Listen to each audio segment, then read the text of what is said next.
Hello there, and welcome to the Thinking Fellows podcast. My name is Caleb, and I am joined by my father, Dr. Scott Keith, and by Dr. Adam Francisco. We've been doing a Why You Should series of episodes for, several months now. They add up quickly, you record them kind of slow because there's only 4 a month, but so it doesn't feel like a lot of episodes, but it is a lot of months when you start getting into it. So we're gonna continue with that. We did a couple of Why You Should Study episodes, and that was coming off the backs of a mix of a couple different things. Listeners can probably tell I'm avoiding certain topics until we can get the right sets of guests. I think one of the key things with a series like this is that there is a plethora of guests to get on to do the right topics, just like we did with the philosophy topics and Dan Dean. We want to have more guests. So we're going to go back into our strengths a little bit. Some of the things I think we have the most fun covering, and also, if I was doing this show alone and I wanted to bring guests on, I would ask you two to come do that anyways, kind of thing, right? So that tends to be, I think listeners of the show know, we like doing sort of epistemology and reading and the distribution and acquisition of knowledge kind of things. So today, we're going to do why you should read, but I also think it could just be why you should engage with. Yeah, I think engage with is good. I think the idea of not just reading, because so few people read today, Yes. but why you should consume information with which you disagree. With which you disagree. At least a little bit. Yes. So that's a little bit. So that's the topic today. Why should you engage with? Why should you read? Why should you consume information with which you disagree? This this brings up, I think, for me, an interesting point, which is we do not approach knowledge from a position of neutrality, because I think one of the things you might be able to pull out of this is that people know before they pick up a book, before they turn on a news channel, before they read an opinion piece, before they listen to a podcast, oftentimes, not all the time, before you even listen to one word, whether you're going to agree or disagree with it, right? Or you're going to maybe find it disagreeable. Yeah, I mean, there are certain news channels when I'm in a hotel room that I can turn on, and I know that I'm going to either kind of engage with it and positively, or that everything about it's going to really upset me. And that's weird. I don't love that, but it's just sort of the polarizing sort of world that we're in has set up these information channels that are kind of designed to do exactly that. Do you think it's ever been different? I think there's a way in which this is really highlighted by the internet, and just the sheer amount of information, or even you could go back before the internet, you could go to TV, and just the sheer amount of information that we consume sort of passively in a way where you don't have to be an active producer or do much work to consume that information. But in human history, do you think this has just sort of always been the case? I mean, we talked about, Socrates being on trial for death for disagreeable ideas. Is there an era where there isn't polarizing information and the factions? No, probably not. I mean, our own sinful nature would lend towards, if you are sort of an information person, in other words, your job is to give information, you're going to do it from your perspective. And I think Adam and I have both said on this show at previous times that if we're no big fans of postmodernism, especially in sort of the deconstructive elements of postmodernism.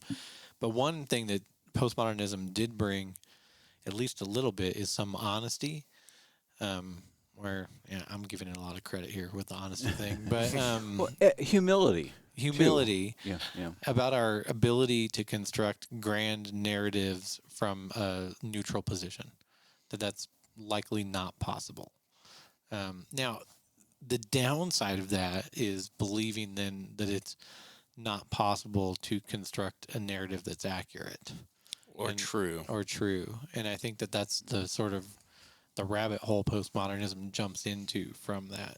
All it really means to me is that you have to sort of be honest with your priors before you go into sort of trying to tell a story.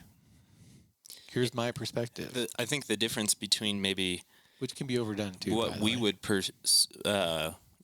what we would put out there and what postmodernism does is that we might be able to say that there is a certain set of priors amongst a certain group of people which is true or more true than other people's assumptions, presuppositions, whatever. You might get lucky and your particular set of presuppositions might be true or more true. And postmodernism is kind of saying, well, because everybody has a different background, a different story, different presuppositions, and all people are valid and all human experiences are valid, good, real human experiences, one can't be more true. That's Yeah. where we're going to find an objection, right? Yeah. I also think that there was maybe, to get back to your original question, I'd love to hear Adam sort of, I'm not sure he's got a historical perspective on this, but he might.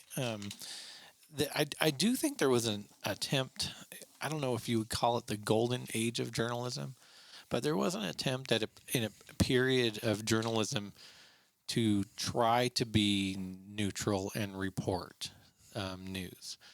I think that's lost almost Big time. almost wholly. I think things like fair and balanced have become a bit of a joke. Because no matter if it's the left or the right saying it, it's usually not fair and it's usually not balanced and it's usually not objective either. But I think there probably was a time when that wasn't attempted. But as sort of the universities that were training these journalists and reporters got more and more politically weighted on the left,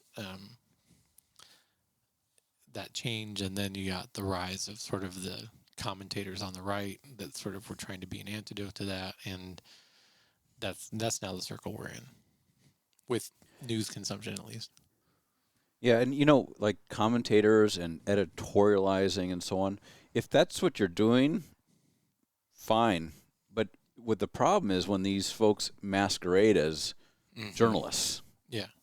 I think Just the facts, right? Yeah, Uwe Zimonetto, this is one of his bailiwicks, right? Is how much journalism has changed, where it's effectively another branch of a political part or a government, and depending on the political party and in power, the media is oftentimes used to advance its policies or change public opinion and so on. But it is much more slanted. I think it's objectively true that the journalism and the media generally is much more slanted to what we might call the left than anything else today. You have to kind of go looking for. I mean, there is right wing, whatever that might mean. I don't even like that terminology, but Fox News and others, of course. But And some of the new online ones, Daily Wire, what have you. But and perhaps one of the problems there, not to get too political, is just the social acceptance of the one and not the other, right? Or the idea that the ones that come from a perspective of the left, which I would generally say, if we want to identify that with something that's not political, I would say a perspective of kindness is it should just be nicety, is supposedly more neutral than a position which, pursues truth or law and order or whatever words you want to throw in there. And kindness is far down the list to getting at the bottom of what's good and what's true and things like that. I also think it's important to understand that this is. I don't like saying that time is unique, in the broad spans of history, but it is. The technology has provided unique situations that just didn't exist in the past, and opportunities, if you want to call them that didn't exist in the past.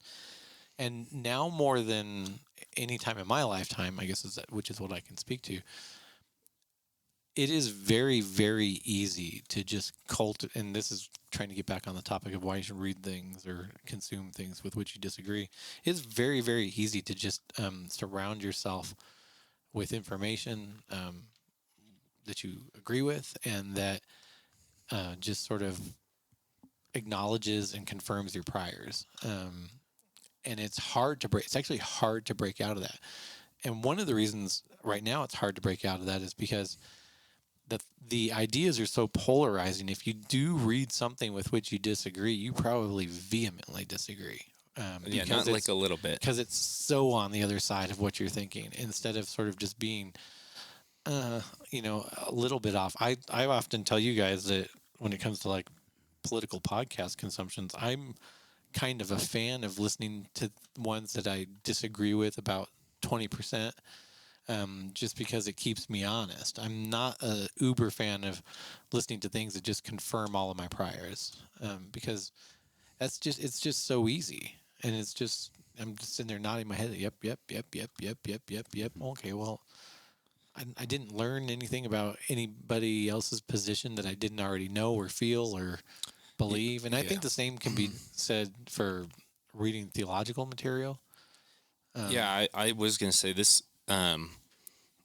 The way I think we could bring this into sort of like what we do on theology and history and stuff is that as we become polarized and we become used to sort of circling the wagons for various bad and maybe even good reasons of sort of, picking a group and sticking with it, you begin to apply that not just to like political affiliations now or watching TV or media or listening to stuff, but then you could do that, and because your experience is just the things you already agree with, you go back, you look at the Reformation, you're a Lutheran like us, and you go, I already disagree with Calvinism. I'm not going to read the Institutes. I'm not going to read the Institutes. I'm not going to read Calvin. I'm not going to read any of the things I know I disagree with already. Certainly not going to read Zwingli. You then get to something that's a little more important than, what laws should be passed in your city, at least big, which is what is true about Scripture, the Bible, and the Christian faith. Do any of these disagreements matter? If they do, shouldn't you explore the disagreeing opinions? It might also help you figure out to what degree the disagreements do matter or not, right? Like maybe something you believe is wrong as a Lutheran is wrong with Calvinism is a little overblown. Maybe there's something you've taught is a minor issue, which you're reading and you find out should be bigger, right? There's all sorts of problems with this. What were you going to say, Adam? Since you mentioned the Reformation, I think I've quoted Luther on this before, but there's something I find really refreshing with him, even though he can be bombastic and hyperbolic and polemical always. He, especially in his letters and more personal writings, or in the table talks, where people are recording what he's saying and stuff, even though he doesn't necessarily want them to be recording or writing down. But he would always ask himself the question from the get-go, am I the only one that's wise? Yeah. Am I alone wise? Why is it that nobody else is seeing this? It's only me. And that comes from I think it's fair to say, a position of epistemic humility, recognizing that certainly Luther believed there are things that were true and good and beautiful, but he also knew full well that he might not have the full story or all the facts. He also certainly knew full well that he was by nature sinful and unclean and would skew, or his interpretation of facts probably was oftentimes a way to confirm his bias and so on and so forth. So even you don't really see it in his polemical or public writings, but throughout the course of his career, he approached things with a tinge of, if you will, skepticism. He had it's minor, but still, I think that's quite healthy. I also think something like the Reformation cannot happen without people like Luther and Melanchthon reading actually so well sources and individuals who they disagreed with. It just doesn't happen, right? The Reformation doesn't happen if Luther, doesn't read Aquinas, with whom he massively disagrees. Well, it doesn't I mean, some of Luther's greatest work doesn't happen unless he actually reads Erasmus' treatment of the freedom of the will. Right. Right. And I think the mistake can be made that somebody might say, well, read stuff that you disagree with so that you can be argued into their position. I'd say, well, maybe. But maybe just so that you can know the argument and know it well. Maybe it's so that you can understand the perspective so that when you do try to convince another person of your position, you're treating their position with honesty, which doesn't happen very much right now today, not in theology or in politics or anywhere else. I mean, what if you actually sort of understood your opponent's argument before you started debating them? I mean, think of that. That'd be crazy. That would be crazy. Yeah. What I see, and I mean, this is just my perspective, maybe even just my opinion, but in our day and age, because so many on either side of the political and other aisles consume information for the sake of confirming their bias and getting riled up, and so on. I really think we live in an age of ideology in the sense that everybody is now finding themselves in these tribes or these camps, and they're warring camps, at least in terms of like a cultural war, if you will. And how refreshing it is. And to go to the original question, why should you read or consume information with which you disagree? It's useful to read or consume information so you know what the other side or your I'm using air quotes for those listening, opponents are saying and thinking. But also, I really do believe, I don't think, like you said, Caleb, or maybe it was you, Scott, that there is no view from nowhere. That is, there is no perfectly objective view out there. But if we really are committed to pursuing and acknowledging or confessing the truth, we should always be open. And this is what Rod Rosenblatt taught us, as you know, Scott. Always be open to the fact that you might be wrong. Yeah. So keep pursuing it. Right. Yeah. Always be willing to change your position if you can be shown to be wrong. Right. I think, and that's something that's gone away in this sort of, I don't know when it happened. I don't know, it was the 1960s or whatever. I don't know whether it's postmodernism. I don't know what or it's critical theory or whatever it is. But the spirit of early modernity, the age of Luther and company, and even into the Enlightenment is if somebody encountered ideas or facts that overthrew or challenged what they thought was true, they would change their position. Yeah, maybe not right away, but slowly. Get blown about by every sort of wind that might change, but it Sure. means be thoughtful and be sort of epistemologically empirical and open to new data being brought forward. I mean, we should do this on everything. We should even do this on our theological positions. I mean, I'm grounded in sort of my confessional Lutheranism, but at the same time, I like to hear arguments for other positions.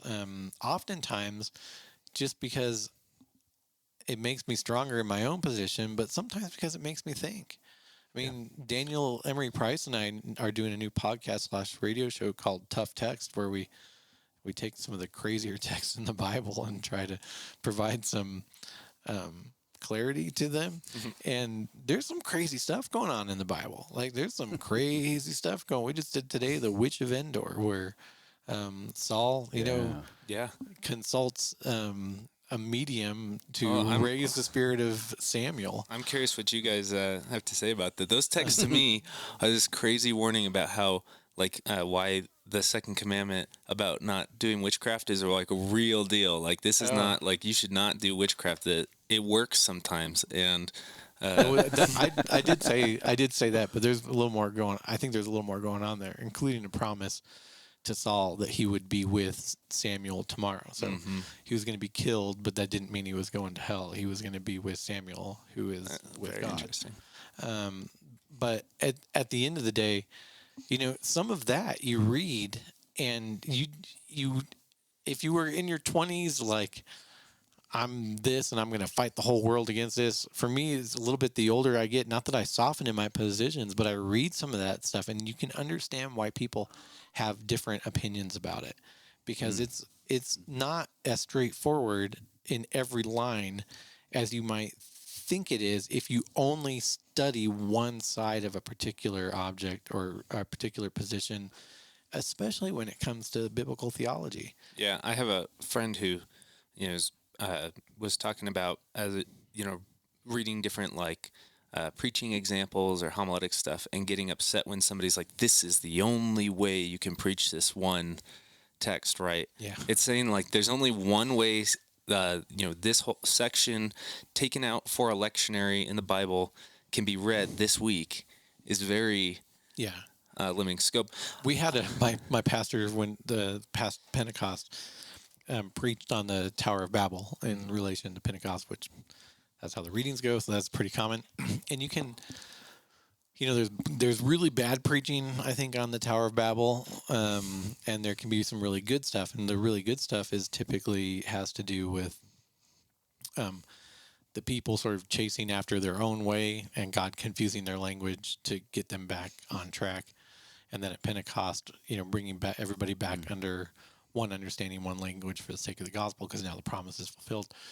And I've heard some of that good stuff before too, but Bob Hiller, my pastor, this past weekend, connected it expressly to something that I hadn't really thought of, which is Noah and the flood and the command once more to be fruitful and multiply and populate the entire earth.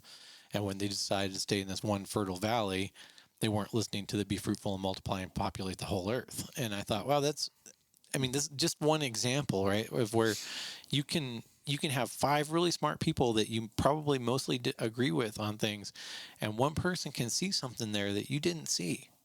Now, if you're not reading broadly, even with stuff that's a little off kilter for you, you're never going to encounter that one person that saw something that you didn't see. Yeah. I think there's a level today as we explore the potential reasons why this gets increasingly worse. We did an episode on expertism a while ago, I think last fall, where we acknowledged that Adam was an expert. Yeah, that's right. And I don't remember that, but thank you. As I think about that in relation to this, I think there's a level of temptation to release yourself from the personal responsibility of the implications and consequences of your ideas, beliefs, and ideologies. Because if you only are reading one side or you've predetermined this stuff, if something goes wrong with that, if those ideas end up being wrong or harming somebody, it can be somebody else's fault. It can be the expert's fault, the tribe's fault, and that can be across the political spectrum, right? If you assign yourself to a camp, it's easy to allow all of your beliefs to come from somebody else. You don't have to analyze. So even if there's not negative consequences, there's a level of risk involved with making decisions and deciding what to believe that you get to export.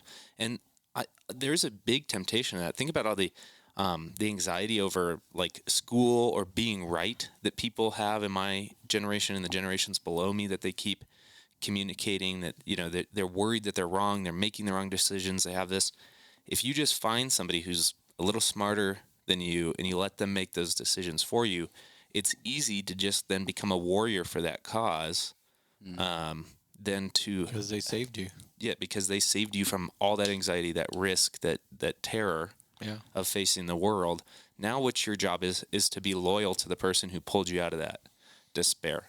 And I think that happens, that happens left and right. Well, I think that happens a lot when people get into college and they meet inspiring college professors that sort of lead them down a path. And sometimes that path is a very good path that they get led down, and sometimes it's a more harmful path. But it's very difficult when you're in your 20s, when you become sort of enlightened about a particular subject or a series of subjects, and are inspired to find the points that with which you should disagree, and I think it's important to still try to do that, but it's probably not even that possible at that point. But it does, if you sort of go into that with a little humility. We call people in their sophomore year sophomoric for a reason, right? they've learned just enough by their sophomore year to know more than everybody else. And so they come home and they correct their parents on everything, all their political positions, on their watering habits or their waste habits or the fact that they don't recycle enough or whatever. And, and you can easily say, well, that's sophomore. And but it's passion, it's passion that's not being checked by a sense of humility. And that's a difficult thing. It's hard to be humble. I think for everybody, it's hard to be humble, not just for people that are smart or successful or whatever. I think for everybody, it's hard to be humble. That's part of being sinful, but it's important. It's important if you actually want to try to have an accurate picture of what's going on around you. Yeah, I do think there's something to something you said. There's something to something that you said towards the beginning of the show, which was about finding stuff you disagree with about 20%. Now, I'm interested in this and the discovery of these kinds of things because, like you said, leading into that, it's often that the disagreement isn't minor, right? And I find it, for me, hard, if not painful, to listen to things I disagree with as they caricaturize my own positions as just repeated over and over again what's wrong with them without having any real information, facts, history, citations at all about what the position actually is. And so, I probably listen to things I agree with a little more than you do. But part of that for me is a relief or a break from seeing I'm online just a smidge more in some cases, the just mass disagreement with your position all the time, right? Like seeing things like Can I say perceived mass disagreement because it's all online? Yeah, sure, perceived. Ooh, I mean, who knows how many of it is bots, but occasionally you'll see something. I don't even mean that. I mean in the sense of online consumption. I mean, there's pretty good studies on the fact that the most vocal people online, if you take both sides, equate to about, it's like 2.2% of the population in general, even of the online population. So I don't know the actual numbers, but let's say there's, wow, how many millions of people are on Facebook? The 300 million, I don't know. It's probably way more than that. But the things that you see that are driving you crazy, equate to probably less than 2% of the number of people that are actually propagating information online. But I think it gives you the sense, especially if you're getting all this negative information towards your own beliefs and position, that the whole world is against you. Or a huge chunk of it is, and then you get so then you go seek refuge at least with somebody who gets what you're up to, right? With the vocal 2% that are on your side, exactly. Yeah. And I mean, I don't know how to tell you to do that differently, because that's just sort of how things work right now. I just don't think it's the most useful for getting an actual accurate picture of where your neighbor is that you might run into on your block or at the grocery store or on the ski slope or whatever. I'm not sure it actually gives you an accurate picture of where they are. Right. Theologically, politically, morally, whatever. Yeah. Yeah. I got completely speechless and dumbfounded and had no idea how to respond to somebody recently. I'm selling a house. The young guy who comes and takes pictures of the house. He's like a lot of my creative photographer friends. He's talking to me about stuff, sees my bookshelf, sees the Christian books on the bookshelf, and tells me about how he's kind of, classic millennial, kind of religious, but he doesn't want to pick one. And because he might be wrong. Well, yeah. No, and then I heard it like something I've never heard before. Here we go. Which was, my problem with Christians is that they're just so sure that they're saved, and I'm like, assurance. I'm a Lutheran. What am I supposed to say to this guy? My whole shtick is that you should be sure. That's because my assurance isn't about me. Right. And if it were, I'd be confused all the time too. And I was just like sitting there going, you Yeah, know. that's hard when you're actually in those situations.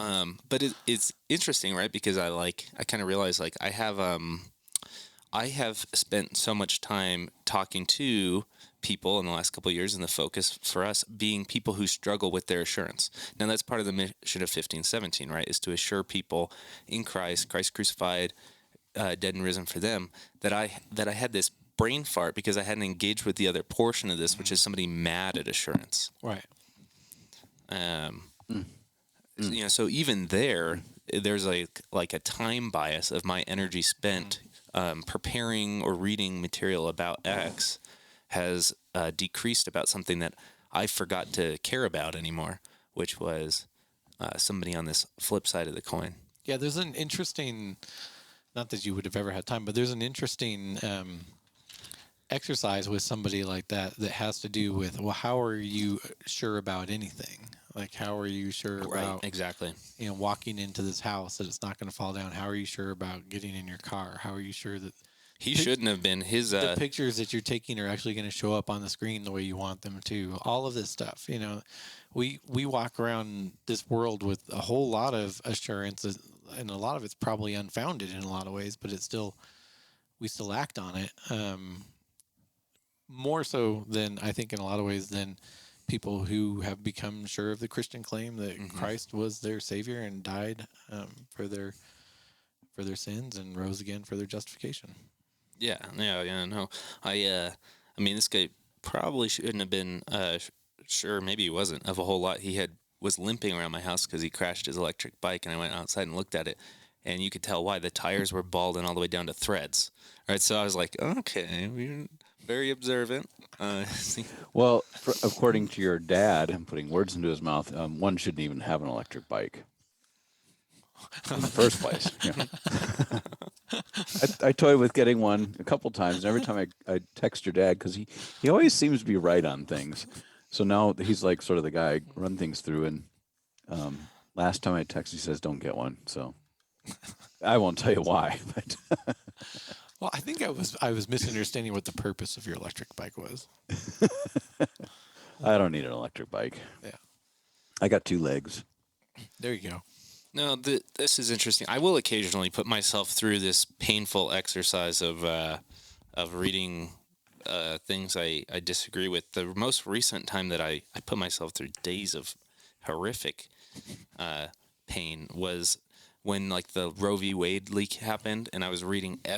My Apple News would give me these news articles from all the major newspapers about it, and it was one of the most painful 3-day experiences I ever had reading these. There was a lot of mistaken information that came out connected to that. Yeah. So that was difficult, but I did it. I will. That was a good example of one of my sources that you don't like that I usually, find 20% off kilter. Sort of gave a very balanced analysis of that, that most of which has shown to be pretty accurate. I didn't sit there and love every second of it,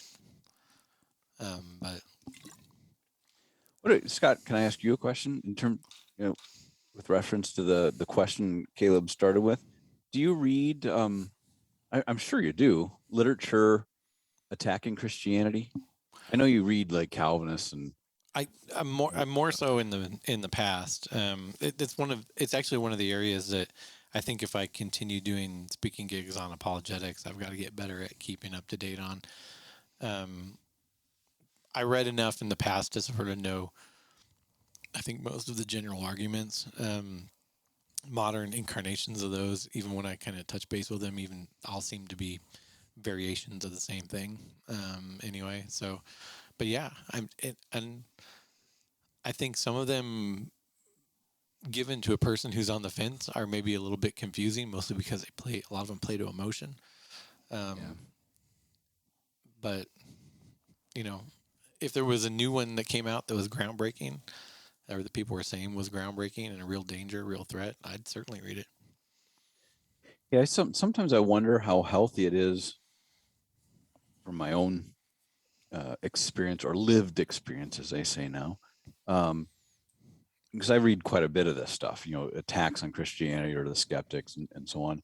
And I do it to learn the arguments, but oftentimes the argument stinks. So it's like that was a waste of time. But sometimes I have, well, not sometimes, oftentimes, and we have a mutual friend who's kind of like this as well, where I'm not trying to talk myself out of Christianity. I'm not trying to talk myself out of believing that Jesus really physically and bodily or historically rose from the dead, but I'm always challenging my beliefs.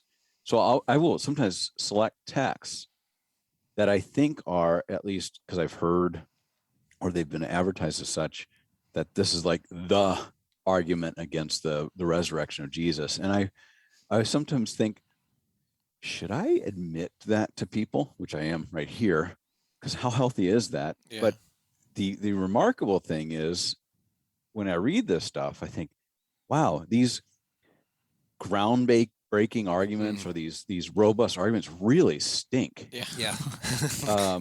Rhetorically, they might be interesting and Yeah. kind of fun. For example, Sam Harris, one of those what used to be called the New Atheist movement.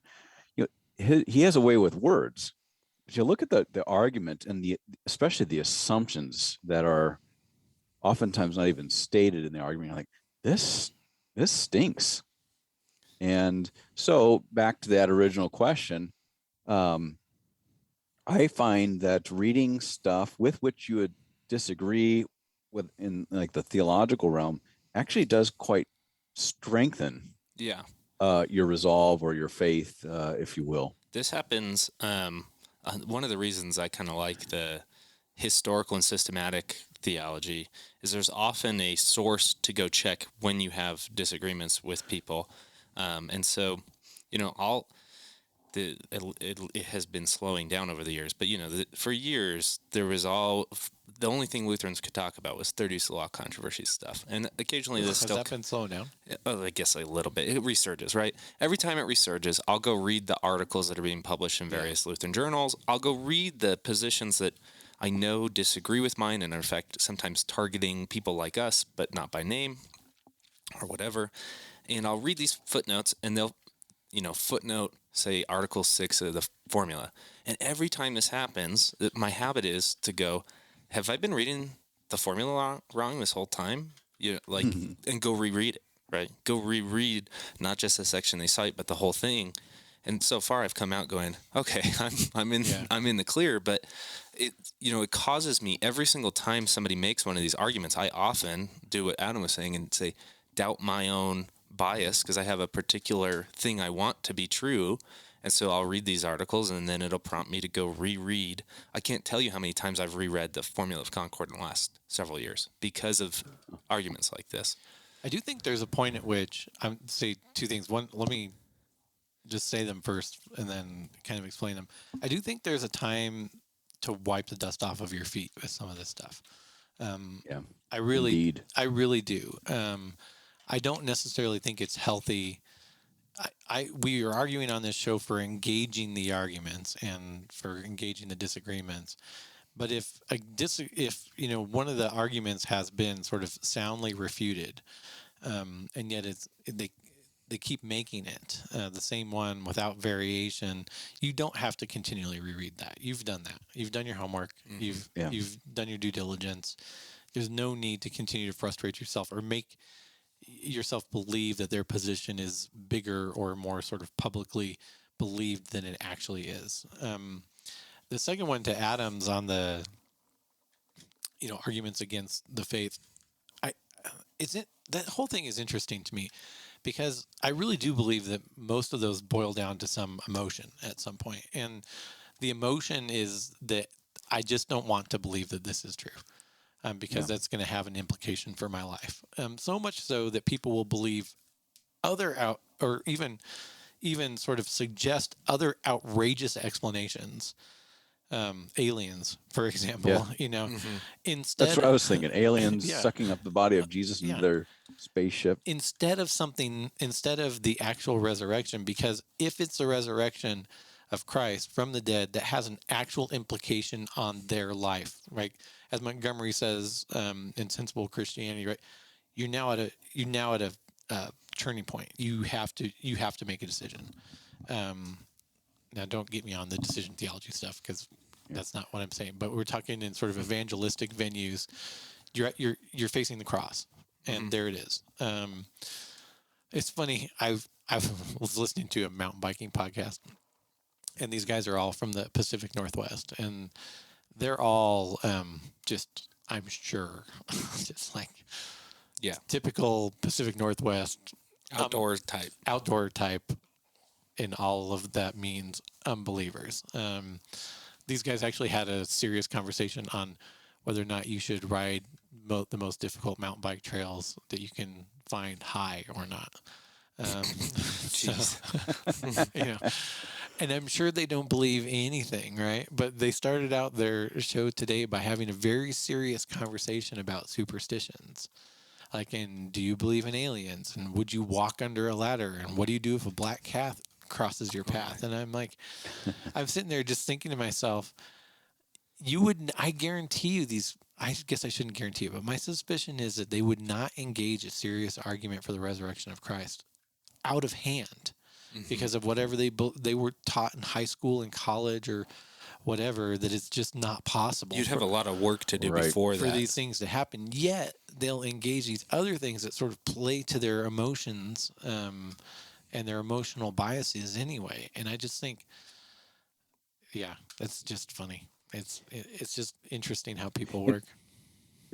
I shouldn't probably mention this because I don't remember the title of the book, but not too long ago I read this book on the scientific revolution, so mid 19th century into the 20th century, and the argument in the book was we all assume it was challenging what's called the secularization thesis, which is this basically an argument that says as science advances in a society, religious belief declines.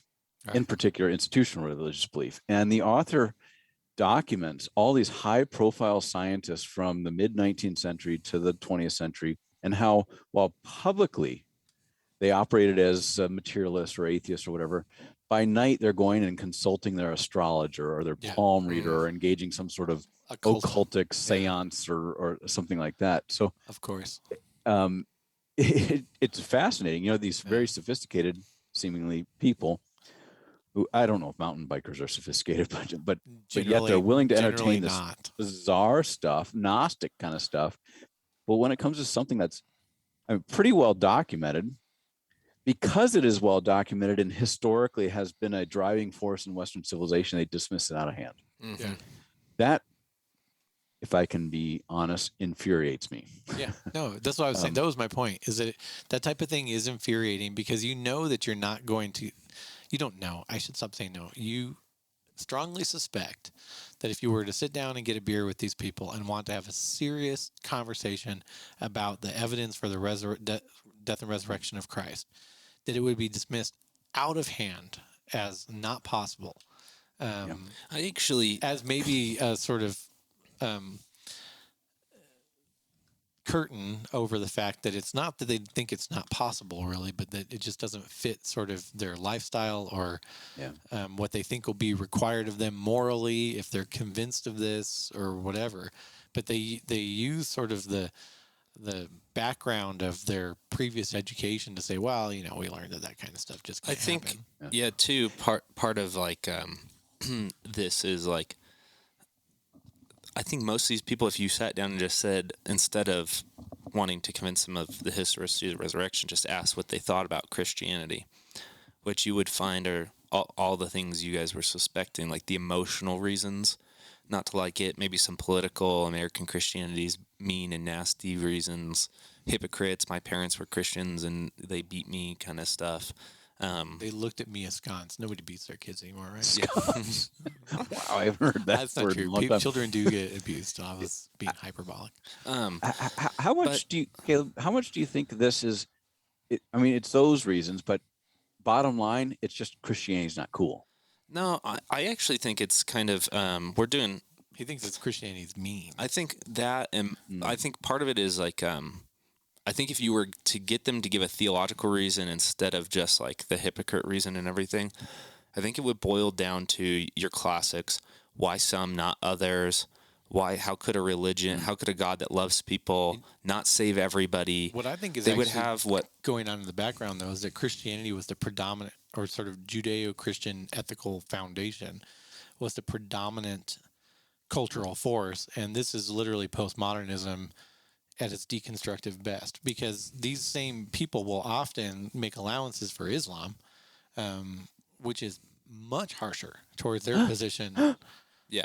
than How dare you. Christians are. I agree with some of that, but I think, and we're doing episodes on Out with God right now about what Luther called and Paulson has highlighted called predestination sickness, and it's a lot of these questions: why does God love some people and not others? Why did God let my mother die but not that person's mother die? Why did God? And how could a Christian ever face that? And the thing is that our temptation is to always just sort of answer with some people are good, some people are bad, some things happen for random reasons and not random reasons, instead of doing what we have the power to do, which is tell them that God has chosen them, right? Kind of lean into preaching the gospel to them, that Christ,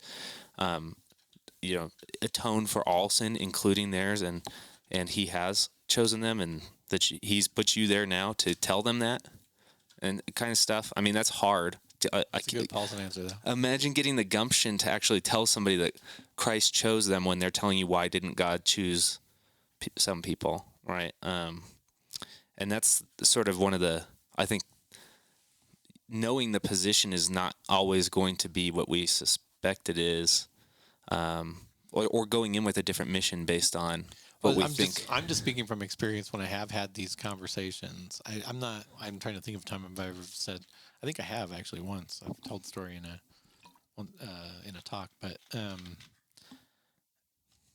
most of the time these conversations go to the other. They go to the conversation about Christ and who he is and what he did. And that's where this sort of dismissal kind of comes in. At any rate, I don't know how that relates to reading things with which you disagree.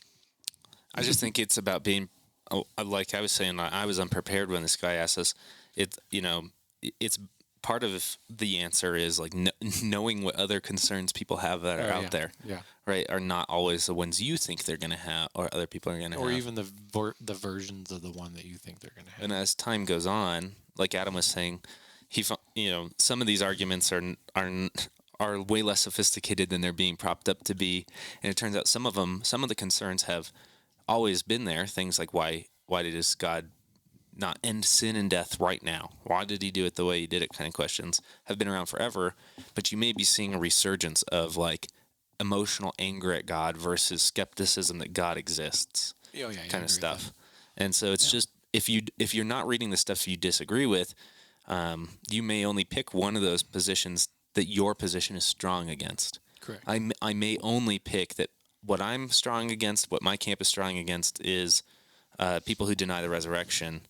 Or I may only pick, and this happens in other cases, right, that my camp is strong against people who have a hate for God, but I don't know how to answer for the resurrection, kind of thing. And that's just, reading things you disagree with will make you realize that it's not just your position against one position. It's probably what you believe against a million things. And you probably can't be specifically prepared for them all, but you could be more aware that they're out there.